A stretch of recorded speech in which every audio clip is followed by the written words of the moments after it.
Clip number 123، اس میں آپ قرآن پاک کی سورہ آل عمران کی آیت نمبر 74 سے لے کر 76 کی تلاوت، ترجمہ اور تفسیر قرآن صراط الجنان سنیں گے۔ بسم اللہ الرحمن الرحیم۔ ترجمہ، اللہ کے نام سے شروع جو نہایت مہربان رحمت والا ہے۔ یختص برحمتہ من یشاء واللہ ذو الفضل العظیم۔ ترجمہ، وہ اپنی رحمت کے ساتھ جسے چاہتا ہے خاص فرما لیتا ہے اور اللہ بڑے فضل والا ہے۔ یختص برحمتہ من یشاء، وہ اپنی رحمت کے ساتھ جسے چاہتا ہے خاص فرما لیتا ہے، یعنی اللہ تعالیٰ نبوت و رسالت کے ساتھ جسے چاہے خاص فرما لیتا ہے، اور نبوت جس کسی کو ملتی ہے اللہ عز و جل کے فضل سے ملتی ہے، اس میں ذاتی استحقاق کا دخل نہیں۔ ہاں، اب اللہ تعالیٰ نے چونکہ نبوت کا دروازہ بند کر دیا تو اب کسی کو نبوت نہ ملے گی۔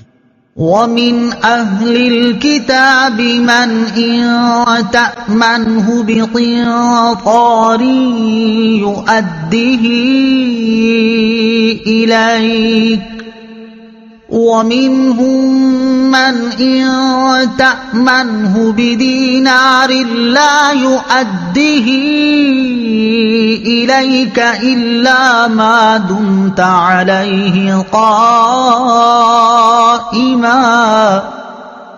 ذَلِكَ بِأَنَّهُمْ قَالُوا لَيْسَ عَلَيْنَا فِي الْأُمِّيِّينَ سَبِيلٌ وَيَقُولُونَ عَلَى اللَّهِ الْكَذِبَ وَهُمْ يَعْلَمُونَ۔ ترجمہ، اور اہل کتاب میں کوئی تو وہ ہے کہ اگر تم اس کے پاس ایک ڈھیر بھی امانت رکھ دو تو وہ تمہیں پورا ادا کر دے گا، اور انہی میں سے کوئی وہ ہے کہ اگر تم اس کے پاس ایک دینار بھی امانت رکھ دو تو جب تک تم اس کے سر پر کھڑے نہیں رہو گے وہ تمہیں ادا نہیں کرے گا۔ ان کی یہ بد دیانتی اس وجہ سے ہے کہ وہ کہتے ہیں کہ ان پڑھوں کے معاملے میں ہم سے کوئی پوچھ گچھ نہیں ہوگی، اور یہ اللہ پر جان بوجھ کر جھوٹ باندھتے ہیں۔ وَمِنْ أَهْلِ الْكِتَابِ مَنْ،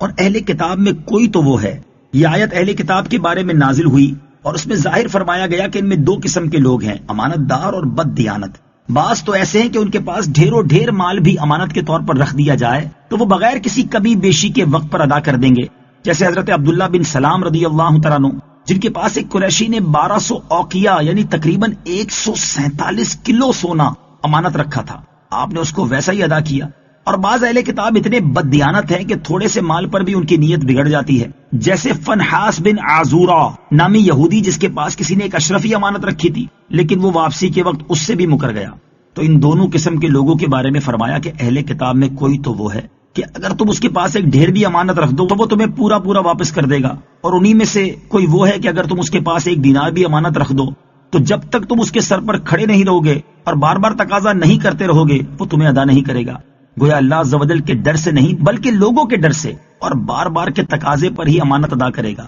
اور ایسی امانت داری قابل تعریف نہیں جو بلند اخلاقی اور خوف خدا کی وجہ سے نہ ہو بلکہ لوگوں کے ڈر سے ہو۔ یہودی اس طرح بد دیانتی کی حرکتیں کرتے اور اپنے نفس کو اس ہیلے بہانے سے راضی کرتے کہ اللہ تعالیٰ نے اپنی کتابوں میں دوسرے دین والوں کے مال ہضم کر جانے کا حکم دیا ہے، حالانکہ یہ خوب جانتے ہیں کہ ان کی کتابوں میں کوئی ایسا حکم نہیں، اور ان کی یہ بات اللہ تعالیٰ پر بہتان ہے۔ اس سے معلوم ہوا کہ دھوکے اور ظلم کے طور پر کسی کا مال دبا لینا حرام ہے، اگرچہ وہ کسی دوسرے مذہب کا ہو۔ رسول اکرم علیہ الصلوۃ والسلام ہجرت کی رات حضرت علی کرم اللہ تعالی وجہ الکریم کو ان لوگوں کی امانتوں کی ذمہ داری دے کر گئے جو پیارے آقا علیہ الصلوۃ والسلام کے قتل کا ارادہ کر رہے تھے اور جن سے تنگ آ کر آپ علیہ الصلوۃ والسلام ہجرت کر رہے تھے۔ سبحان اللہ، اے کاش کہ ہمارے مسلمان بھائی غور فرمائیں کہ وہ تاجدار رسالت علیہ الصلوۃ والسلام کی سنت پر عمل پیرا ہیں یا یہودیوں کے طریقے پر۔